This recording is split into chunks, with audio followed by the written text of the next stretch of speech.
असील मुर्गों की गर्मियों की खुराक। बड़म 15 दाने बगैर छिलके के।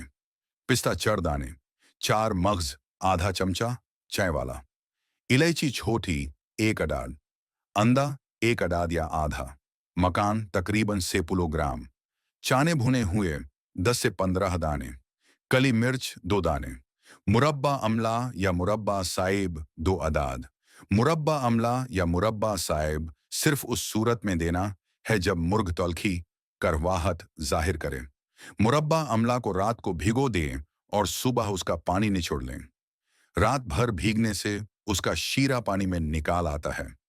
मुर्ग के वजन को देखकर उस हिसाब से 1 या आधा दाना सुबह निहारी खाली पेट खिला दें। मुर्ग को हमेशा नजर में रखें, ऐसा ना हो कि मुर्ग ज्यादा ठंडा हो जाए। बस एक मुरब्बा वजन के हिसाब से देना है। बाकी तमाम चीजों को कूट कर मिक्स कर लें। ये एक दिन की खुराक है। ये आप 3 किलो तक के मुर्ग को दे सकते हैं। अगर मुर्ग 3 किलो से ज्यादा का हो तो बड़ामों की तादाद थोड़ी बढ़ा लें।